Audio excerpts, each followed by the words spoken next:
Hi, and welcome back to The Positive Side with Lar Shar. I'm Larry Rifkin, sitting next to my creative partner, Sharon Pannoni, and today we're going to discuss self-worth, our personal image, and how we see ourselves. And I wanted to talk to you and start this because this is so important, is that we see ourselves in a positive light all the time and have a good positive image of ourselves. And we wanted to share with people a couple of the philosophies behind that and why we wanted to do that. Yeah. This is a deep-seated wound for me. This is something that was one of the areas of my life that took me on the journey that I've been on and has gotten me to the place that I'm at right now. So I'm grateful for this wound, but there were many, many, many years. First off, that I didn't recognize it, that it was a wound. Second off, I went through many years where I didn't value who I was as a human being, my worth as a human being. I questioned it. And it's a scary place. It absolutely is, and it's so important that we do recognize these pitfalls. And sometimes, because you said something that was so important, we don't recognize this situation at the moment. We don't see the trees through the forest because we're living in it. And it takes a little bit of time before we actually see the lesson. But something that you said resonated so much with me. You said that I'm grateful for it. And what that means, and that's fantastic. And what that means is that you recognize that everything we have gone through, all the challenges, all the trials, all the issues that we faced and that we've overcome make us the person that we are today. And if you didn't go The through positive those, side. that's right. I mean, there is a positive side to everything, and it's my choice on how I want to look at it. And that's a very important statement, what Sharon just said. It's my choice how to look at it. Now, can I ask you, what changed you in your mind from looking at it as a problem, a bad thing, and being able to, in the term that I use, reframe it, to recognizing that it was a good thing and that it was an experience that you needed to have to bring you to where you are today? And it was experiences, and it was, again, it wasn't one moment in time. There were several things that happened from my childhood on up, where something triggered me to feel there was, there's so many stories that I could go back to, but something triggered me at the beginning to make me feel less than, to make me feel that I wasn't worthy or didn't have value. And once that was there, once that seed was planted, which I planted the seed in my own thoughts. We always do. And then I watered it with other events and situations and experiences that came up because I didn't know any better. I only knew how to water the grass with the water that was flowing through me at that time, and it was negative. It was negative, and it wasn't anybody else's fault, so to speak, because again, I took it in, I processed it. I wasn't educated enough to recognize it's just a thought. It's just a thought. It's just a moment in time. And can I ask you, what was the time frame in between from when it happened to the epiphany that you realized that it was just a thought? Are you talking minutes? Are you talking, talking days, years. weeks, years? Years. I'm talking, this seed was planted when I was in the first grade, and I was out on a playground, because we used to have recess. I don't know if they still have that or not. This is a long time ago. And one of the older boys I was in first grade, so what did that make me? 7? Six, seven. Six or seven. Yeah. And one of the older boys from the other playground, because the older kids played at a different playground at that time, came over. I don't remember what events took place, but he literally picked me up and threw me on the ground. That explains so much. When that happened, I was not taken to the hospital by an ambulance. Were you hurt that badly that you needed to be taken? I was taken to the hospital in the back of my parents' station wagon because the teachers didn't. I was in the hospital for 3 months in traction. I broke this leg here, so I had a pin through this leg up in traction in the hospital for 3 months. When I got out, I was in a cast that went up to here, and halfway down this leg. So I couldn't stand up. My father made a little skateboard and I would roll around on it. And there's more to that story.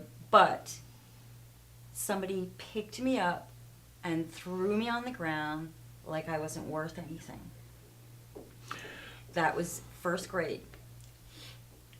When I went through years, through all of many Can we things. stop for a second, though? Mm-hmm. Because you just said something that I find intriguing. Because you said, like I wasn't worth anything. Mm-hmm.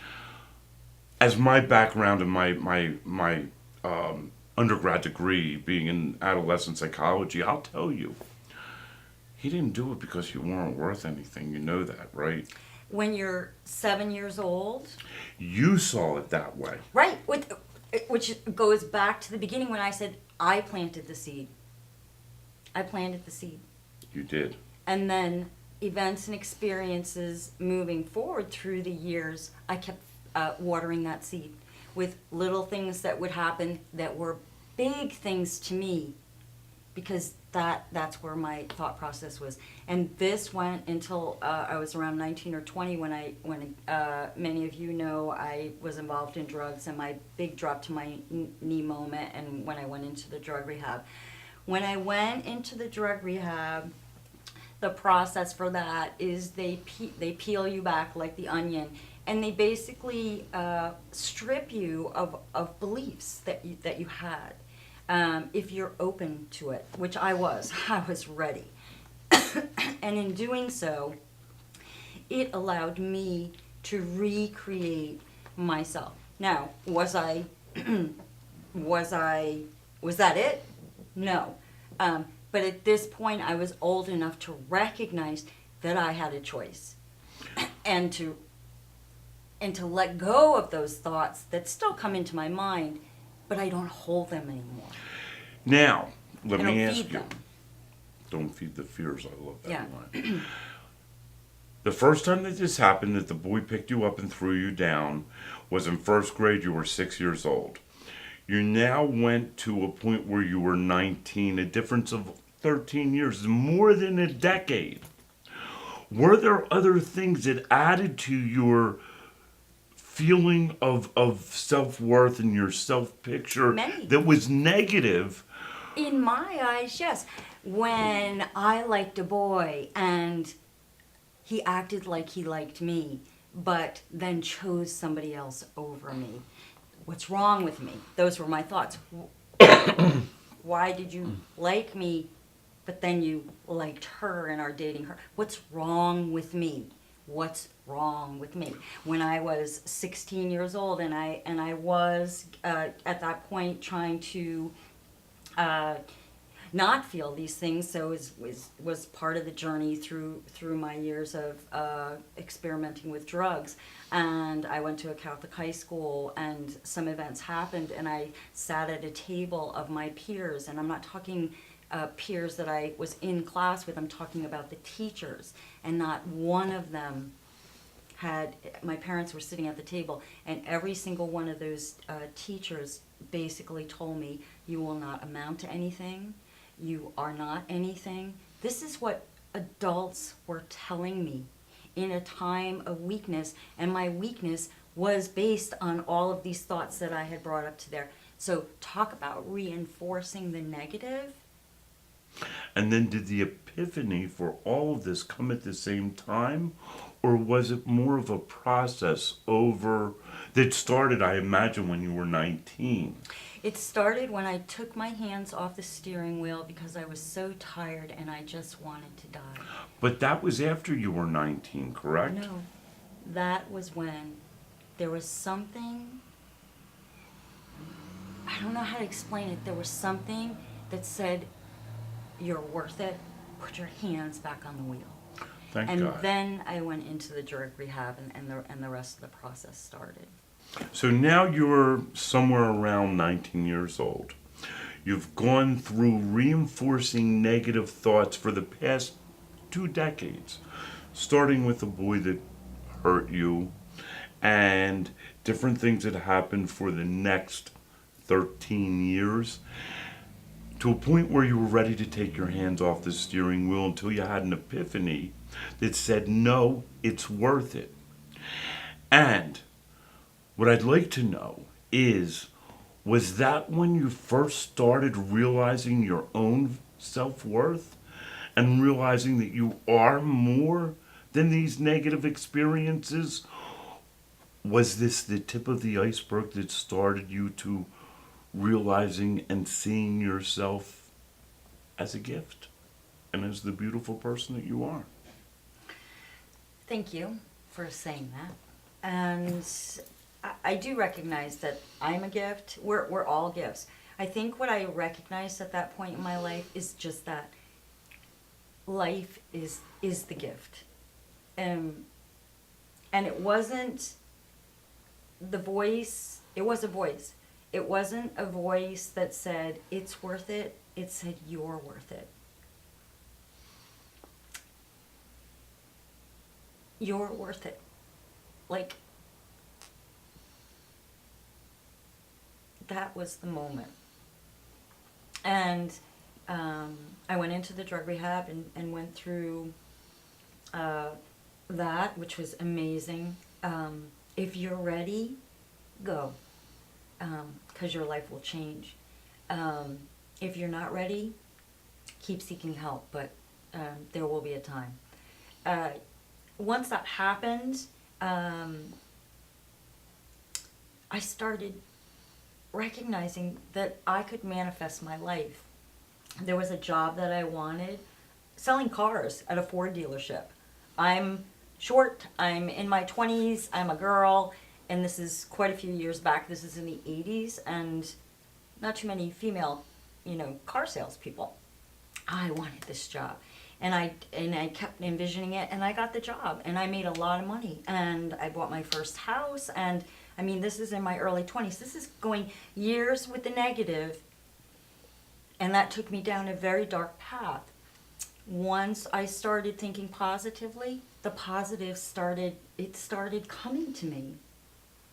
And then that journey took me to California, where the book A Course in Miracles came into my life. And that was the beginning of my educating myself on my brain, on my thoughts, on my feelings, on my emotions, and that they were all my choice. And that's amazing, and you really are blessed that you were enlightened enough to be able to see that and go through the process. And really, I think what I'd like to ask you now is, as other people are feeling a lack of self-worth and a negative personal image of themselves, what did you do that you can share, or what action steps can people do to take them out of seeing themselves in a dark cloud? Mm-hmm. And to use your words, which resonate with me, seeing themselves less than, and bring them to seeing themselves as the gifts, because as you just said, we are the gifts. Mm-hmm. What did you do? Because I know it wasn't just going in and having, it was something that you did inside. It was a change of thought. How did you do that? I'm still doing it. It's still a process. There were still events from my 20s through now that have come up that have questioned my value and worth. And one of the things that I did recognize over these last 20 years has been, because I think that going all the way back to when I was in 7th grade, this wound was related to the male figure. So I actually had to look at that, because I did attract men that I would say I didn't value myself still 100%. So those were the type of men that I attracted, were men that maybe on the one hand would show a little bit of value, but still truly didn't see my worth. So this is an ongoing process. I want to say that one of the first things that I started doing, like I said, is surrounding myself with reading. And I actually started looking at other human beings and recognizing them as a gift. So in recognizing you as a gift, then it's a mirror. It's a mirror for me to see myself. Because there's some days where we can't see it. There's some days where maybe there's a depression or a pressure, a feeling like the world's on top of you. On those days, I've learned to look outside of myself for the good in another human being, and in doing, or doing something good for another human being. And in doing that, it recalculates me to recognize what's worth it, and its life, and the humanity, and the human being, and the spirit, and the soul. Absolutely. And I do want to make a couple of points to a couple of things that you just said. But before I do that, you just reminded me of one of my favorite statements, and it was Gandhi who said it. You're feeling down? Go be a blessing to somebody else. I love that line, and it's so true. One of the other things I want to talk to you about, and I want to ask you is you've gone through this. You went into the program. You started seeing yourself in a different light, with different eyes, with new eyes. And you recognized the fact that only you can do that, and it can only come from within. And you said something else. And you said, I started surrounding myself with books. And that was when, I believe it was Conversations with God. A Course in A Miracles. Course in Miracles came into your life. Phenomenal, phenomenal book. And I'm sure that was meant to come into your life at that moment. But I am a big believer in our self-worth, in learning as much as we can out there, and surrounding ourselves with books and periodicals and references and examples, because there is so much out there. But you have to do something with it. Absolutely, which is the Otherwise next it's point. self-help. The action step Yeah. is the next point. But along with surrounding yourself with the books, which is reinforcing the positive of who you are, at this point in your life, you're also now surrounding yourself with a different group of people. I'm starting to, yes. You're now, well, going into the rehab, you're now surrounding yourself with people that have a positive outlook on life. Not necessarily looking for change. Oh, I was talking more about the instructors or the facilitators. Yeah, but if you've never been into a drug rehab before, the instructors and the facilitators, they're a part of it. They kind of are the leaders, but you're really in a group. You end up being in a group of your peers that are going through the same thing that you're going through. I was in a group with, alcoholics, heroin addicts, all kinds, and we're all going through it together. Which gets really interesting. But now at this point, and to come back to the point of the show, is the self-image that we have and the self-worth that we have. At this point, you're going through a transformation. Mm-hmm. You're now morphing from a person who believed that you weren't worth everything to a person who believed that you are. And that process came to you through an epiphany. What you call, in your words, a drop to the knee moment. You say that to me all the time. Yeah.